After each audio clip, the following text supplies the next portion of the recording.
Hello दोस्तों, welcome to my YouTube channel matric and inter coaching centre PK. आज जिसमें बात करेंगे कक्षा 12 की हिस्ट्री की जो हमारी ऑब्जेक्टिव की सीरीज चल रही है, उसी में आज हम लोगों का 7वां है, जिसमें आज बात करेंगे वैष्णव मत और शैव मत पर। जैसे कि आप लोगों को हम बताए थे कि हमारा चौथा चैप्टर लंबा होने के कारण हम इसको 3 वीडियो में कंप्लीट करेंगे। तो 2 वीडियो बौद्ध जैन से संबंधित हम लोग कंप्लीट कर चुके हैं। तो आइए आज तीसरा स्तूप वैष्णव मत और शैव मत पर चर्चा करते हैं। तो आई होप आप लोग हमारे पिछले लेक्चर को देख के आए होंगे, ऑब्जेक्टिव जो हमारा था उसको देख के आए होंगे, तब आप लोग इस वीडियो को देखें ताकि आप लोगों को अच्छी प्रकार से वैष्णव मत और शैव मत स्तूप से जो ऑब्जेक्टिव है क्लियर हो जाएगा। तो चलिए वीडियो को स्टार्ट करते हैं। स्तूप वैष्णव मत शैव मत। तो इसके साथ ही आपको ये बात बता दें, हमारा जो प्राचीन इतिहास था वो प्राचीन इतिहास का आज अंतिम हम लोगों का ऑब्जेक्टिव होगा। इनके बाद हम लोग मध्यकालीन इतिहास के ऑब्जेक्टिव पर बात करेंगे। तो सबसे पहला क्वेश्चन आज हम लोगों का स्तूप वैष्णव मत और शैव मत। तो उसी में स्तूप से सबसे पहला क्वेश्चन है हम लोगों का, क्या स्तूप का सांस्कृतिक अर्थ क्या होता है, यानी कि स्तूप का संस्कृत अर्थ का क्या होता है। टीला होता है या ढेर होता है या थूहा होता है, इनमें से सभी होता है। तो स्तूप का जो सांस्कृतिक अर्थ होता है वह टीला भी होता है और ढेर भी होता है और थूहा भी होता है, अर्थात इनमें से सभी जो हमारा है वह करेक्ट आंसर है। नेक्स्ट हम लोगों का सवाल है, क्या स्तूप का सर्वप्रथम उल्लेख मिलता है, यानी कि स्तूप जो है उनके बारे में जानकारी सर्वप्रथम हमें कहाँ से मिलती है, ऋग्वेद में या यजुर्वेद या सामवेद या इनमें से कोई नहीं। तो स्तूप का सर्वप्रथम उल्लेख जो हमें मिलता है वह हमें ऋग्वेद से मिलता है। किससे मिलता है? ऋग्वेद से। वहीं तीसरा हम लोगों का सवाल है, क्या स्तूप को किस धर्म के प्रतीक के रूप में प्रतिष्ठा प्राप्त हुआ, यानी कि स्तूप जो है उसको किस धर्म के रूप में प्रतिष्ठा प्राप्त हुआ है, बौद्ध धर्म के या जैन धर्म या दोनों या इनमें से कोई नहीं। तो स्तूप जो है उन्हें हमारा बौद्ध धर्म के रूप में प्रतिष्ठा प्राप्त हुआ है, अर्थात बौद्ध धर्म हमारा इसका करेक्ट आंसर है।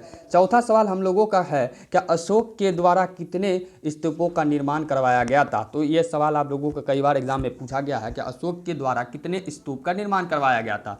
8400 या 84,000 या 20,000 या 90 59 यानी 9,059।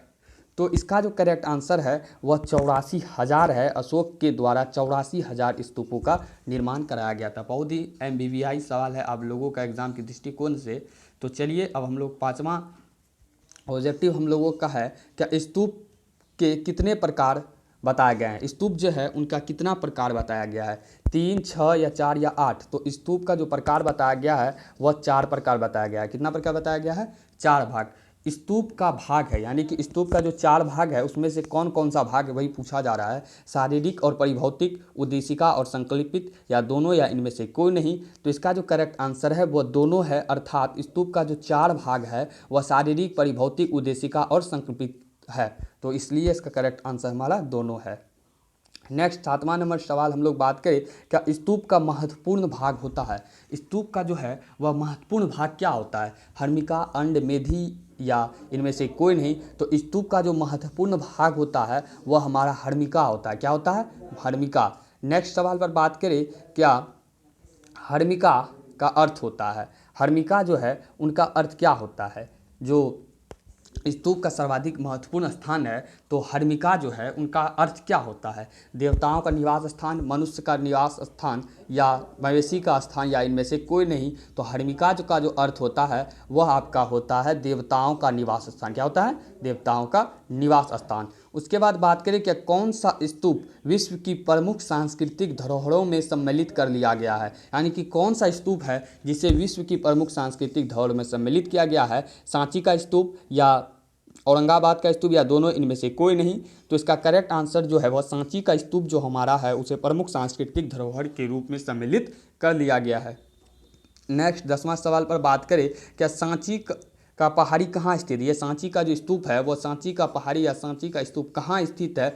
तो मध्य प्रदेश के रायसेन जिला मुख्यालय में, या मध्य प्रदेश के इंदौर, या मध्य प्रदेश के भोपाल, या इनमें से कोई नहीं। तो इसका करेक्ट आंसर है मध्य प्रदेश के रायसेन जिला मुख्यालय में सांची का पहाड़ी स्थित है। नेक्स्ट 11वां सवाल है, क्या मोन्यूमेंट्स ऑफ सांची की पुस्तक किसने लिखी? मॉन्यूमेंट्स ऑफ सांची एक प्रकार की पुस्तक है, उसको कौन लिखा है? तो अल्फ्रेड फुसे, जॉन मार्शल या दोनों या इनमें से कोई नहीं। तो मॉन्यूमेंट्स ऑफ सांची की पुस्तक जो लिखा है वह दोनों लिखा है, अर्थात अल्फ्रेड फुसो और जॉन मार्शल दोनों मिलकर लिखा है। नेक्स्ट 12वां सवाल और बात करें हम लोग, क्या सांची का स्तूप को सुरक्षित रखने का श्रेय किसे जाता है? सांची का जो स्तूप है उसे सुरक्षित रखने का श्रेय किसे जाता है?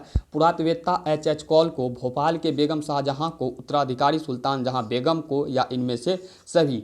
तो इसका जो करेक्ट आंसर है वो है आपका इनमें से सभी, अर्थात ये तीनों को हमारा स्तूप का संरक्षित रखने का प्रयास जाता है। कौन सा स्तूप को? तो सांची का स्तूप जो है उसे संरक्षित रखने का प्रयास श्रेय जाता है। नेक्स्ट सवाल है हम लोगों का, क्या सर्वप्रथम सांची की स्मारक की खोज किसने की? सर्वप्रथम सांची का जो स्मारक है उसका खोज किसने किया? जनरल टेलर, पॉल, कॉल या इनमें से सभी? तो सर्वप्रथम जो खोज किया था वो हमारा जनरल टेलर किया था। नेक्स्ट सवाल बात करें, क्या सांची के धरोहर के रख रखाव हेतु किसने अनुदान दिया? शाहजहां बेगम, उत्तराधिकारी सुल्तान जहां बेगम, अशोक के जगह पर आप लोग यहाँ दोनों लिखेंगे, क्या लिखेंगे? दोनों या बोथ। तो हमारा ऑप्शन क्या है? ऑप्शन हमारा क्या है? सांची के धरोहर को रख रखाव हेतु किसने अनुदान दिया? शाहजहां बेगम या उत्तराधिकारी सुल्तान जहां बेगम, या दोनों या बौद्ध? तो इसका जो करेक्ट आंसर है वो आपका दोनों है। शाहजहां बेगम और उत्तराधिकारी सुल्तान जहां बेगम जो था वह दोनों सांची के धरोहर को रख रखाव हेतु अनुदान दिया था। नेक्स्ट 15 नंबर सवाल पर बात करें कि सांची में एक संग्रहालय एवं अतिथिशाला बनाने हेतु अनुदान दिया था। सांची में एक संग्रहालय व अतिथिशाला का अनुदान बनाने हेतु किसने दिया था? शाहजहां बेगम या कनिष्क या अशोक या इनमें से कोई नहीं। तो इसका करेक्ट आंसर जो है शाहजहां बेगम, इसने अतिथिशाला बनाने के लिए वहाँ अनुदान दिया था। नेक्स्ट हम लोग 16 नंबर सवाल पर बात करें। क्या 16 नंबर सवाल है कि सांची के स्तूप का वर्णन श्रीलंका के कौन से ग्रंथ में मिलता है? सांची का जो स्तूप है उनका वर्णन हमें श्रीलंका के किस ग्रंथ में मिलता है? दीपवंश, महावंश, दोनों या इनमें से कोई नहीं। तो इसका आंसर है दोनों। दीपवंश और महावंश जो श्रीलंका का ग्रंथ है उन दोनों में हमारा सांची का स्तूप का वर्णन मिलता है। नेक्स्ट सवाल पर बात करें, 17 नंबर का सवाल है, स्तूप को पकड़ी स्त्रियां के मंदिर, स्त्रियों की सुंदर मूर्तियों को क्या कहा गया? स्तूप में जो पकड़ी स्त्रियां की सुंदर मूर्तियां लगाया गया है, अब अगर आप किताब पढ़े हैं तो वहाँ बताया होगा कि एक स्त्रियां जो फूल की लताएं पकड़ के झूलती है उसे क्या कहा गया है? शीलपंजिका, सालवान, शीलभंजिका या इनमें से कोई नहीं। तो इसका करेक्ट आंसर है वह सालभंजिका जो है वह स्त्रियों की सुंदर मूर्तियों को कहा गया। क्या कहा गया? सालभंजिका। नेक्स्ट 18वां सवाल पर बात करें, क्या अंतिम संस्कार से जुड़े टीले क्या कहलाए? अंतिम संस्कार से जो टीला होता है, जुड़ा हुआ टीला, वह क्या कहलाता है? चैती, चैत्य, चोकर या इनमें से कोई नहीं। तो अंतिम संस्कार से जुड़े टीला क्या कहलाता है? हमारा चैत्य कहलाता है। सबसे प्रसिद्ध चैत्य कौन सा है? यानी ये सबसे प्रसिद्ध चैत्य के बारे में अगर पूछा जाए तो वह कौन सा है? पश्चिमी दक्कन में कार्ले, सांची में, मध्य प्रदेश में है या इनमें से कोई नहीं। तो पश्चिम दक्कन में जो कार्ले है वह सबसे प्रसिद्ध चैत्य हमारा है। क्या है? सबसे प्रसिद्ध चैत्य है। नेक्स्ट बात करें 20 नंबर सवाल पर, क्या भिक्षु निवासी होते हैं? भिक्षु कहाँ निवास करते हैं? बिहार में सुरपेटी में या इनमें से कोई नहीं। तो भिक्षु जो हमारा निवास करते हैं वो बिहार में निवास करते हैं। कहाँ करते हैं निवास? बिहार में। 21 नंबर सवाल है, क्या वैष्णव धर्म का विकास हुआ? वैष्णव धर्म का जो विकास होता है किससे होता है? भागवत धर्म से, बौद्ध धर्म से या जैन धर्म से या इनमें से कोई नहीं। तो जो हमारा वैष्णव धर्म का जो विकास होता है वह हमारा भागवत धर्म से होता है। किससे होता है? भागवत धर्म से होता है। नेक्स्ट हम लोग 22 नंबर सवाल पर बात करें, क्या भागवत धर्म का प्रवर्तक किसे माना जाता है? कृष्ण को या शिव को या दोनों को? इनमें से कोई नहीं। तो इसका जो करेक्ट आंसर है, भागवत धर्म का जो प्रवर्तक माना जाता है वो हमारा कृष्ण को माना जाता है। किससे माना जाता है? कृष्ण को। नेक्स्ट 23 नंबर सवाल पर बात करें, क्या वैष्णव धर्म के अधिष्ठाता देवता कौन है? वैष्णव धर्म के अधिष्ठाता देवता कौन है? विष्णु, शिव, कृष्ण या इनमें से कोई नहीं। तो वैष्णव धर्म के अधिष्ठाता देवता जो हमारे हैं वो विष्णु जी हैं। कौन है? विष्णु। भागवत धर्म का उल्लेख मिलता है पानी के अष्टाध्यायी में, पाणिनि के अष्टाध्यायी में, सुतपिटक में, इनमें से कोई नहीं। तो भागवत धर्म का जो उल्लेख मिलता है वो पाणिनि के अष्टाध्यायी में मिलता है, ना कि पानी के अष्टाध्यायी में। किसका मिलता है? पाणिनि के अष्टाध्यायी में भागवत धर्म का उल्लेख मिलता है। नेक्स्ट बात हम लोग करेंगे, क्या राजपूत काल में विष्णु के कितने अवतारों का प्रचलन हुआ? राजपूत के काल में विष्णु के कितने अवतारों का प्रचलन हुआ? 20, 69, 10 या 90? तो 10 अवतारों का राजपूत काल में विष्णु का प्रचलन हुआ था। किसके? विष्णु का 10 अवतार का।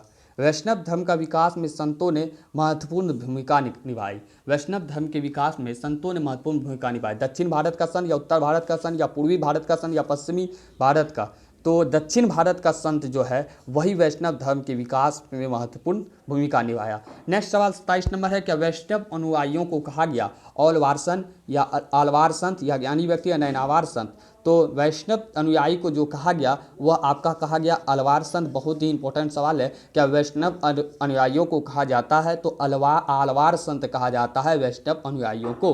तो नेक्स्ट हम लोगों का है, क्या आलवार का अर्थ क्या होता है? आलवार जो होता है उनका अर्थ क्या होता है? ज्ञानी व्यक्ति, मूर्ख व्यक्ति या दोनों या इनमें से कोई नहीं। तो आलवार का जो अर्थ होता है वो क्या होता है? ज्ञानी व्यक्ति होता है। तो आलवार संतों की संख्या कितनी बताई? 29 नंबर हमारा सवाल कहता है, क्या आलवार संतों की संख्या कितनी बताई गई है? 30, 65, 12 या 98? तो आलवार संतों की जो संख्या बताई गई है वह 12 बताई गई है। कितनी बताई गई है? 12 बताई गई है। नेक्स्ट सवाल पर बात करें, क्या आलवार संत में प्रमुख थी? तो आलवार संतों में कौन कौन प्रमुख थी? तिरुमगई, अंडाल या नम्मालवार या इनमें से कोई नहीं। तो आलवार संतों में जो प्रमुख थी वो इनमें से सभी, यानी तिरुमगई, अंडाल, नम्मालवार सब थी।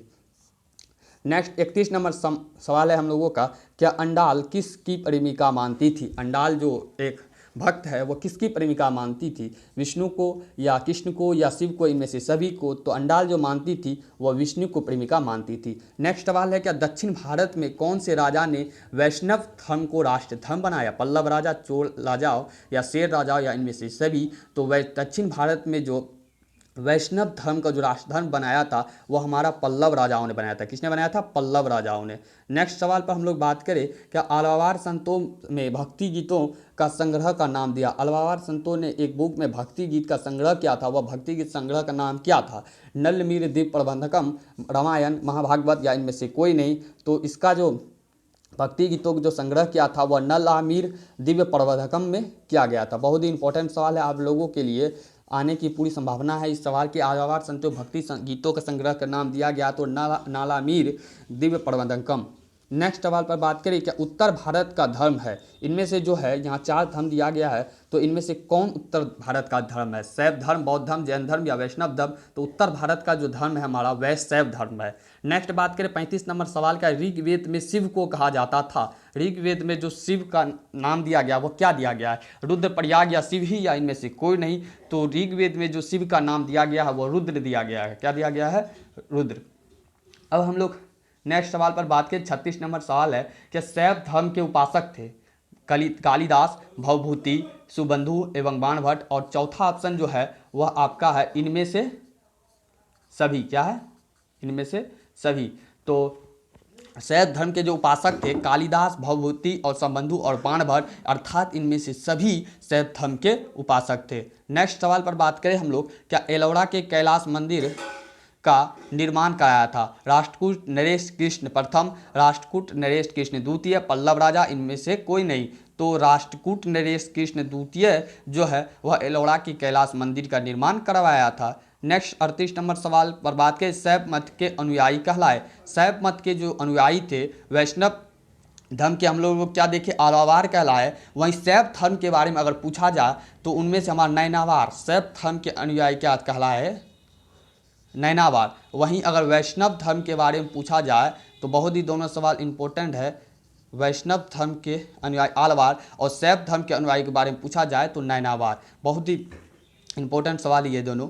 नेक्स्ट सवाल पर बात करें हम लोग, क्या नैनावार संतों की संख्या बताई गई है? नैनावार जो संत है उनकी संख्या बताई गई। तो आलवार के संतों की हम लोग संख्या कितनी देखिए अभी 12। तो वहीं नैनावार संतों की अगर संख्या पूछ दी जाए तो नैनावार संतों की संख्या वो जो थी हमारी 63 थी। कितनी थी नैनावार संतों की संख्या? 63 बताई गई है। नेक्स्ट सवाल हम लोग 40 नंबर सवाल है, क्या लिंगायत संप्रदाय का संस्थापक था? आप लोग पढ़े होंगे, क्या लिंगायत संप्रदाय का संस्थापक कौन था? वासव एवं उनका भतीजा चन्ना वासव या कलचुरी या दोनों इनमें से कोई नहीं। तो लिंगायत संप्रदाय का संस्थापक के बारे में पूछे तो वासव एवं उनका भतीजा जो चन्ना वासव था वही लिंगायत संप्रदाय का संस्थापक था। वहीं 41 नंबर सवाल हम लोगों का है, क्या लिंगायत संप्रदाय किस भगवान को मानते थे? लिंगायत संप्रदाय जो थे वह किस भगवान को मानते थे? शिव को, कृष्ण को, रुद्र को, या इनमें से कोई नहीं? तो लिंगायत संप्रदाय जो मानते थे वह शिव को मानते थे। किसको मानते थे? शिव को। नेक्स्ट नंबर सवाल है हम लोगों का, क्या पशुपत संप्रदाय के संस्थापक कौन था? पशुपत संप्रदाय है एक प्रकार का, जो वह किस उसका संस्थापक कौन था? लकुलिश या आजाद या लव या खुश? तो इसका सही आंसर है आप लोगों का लकुलिश। तो इस प्रकार से हमारा चौथा चैप्टर का स्तूप, शैव धर्म और वैष्णव धर्म का ऑब्जेक्टिव क्लियर होता है और प्राचीन इतिहास का पूरी ऑब्जेक्टिव हम लोगों का क्लियर होता है।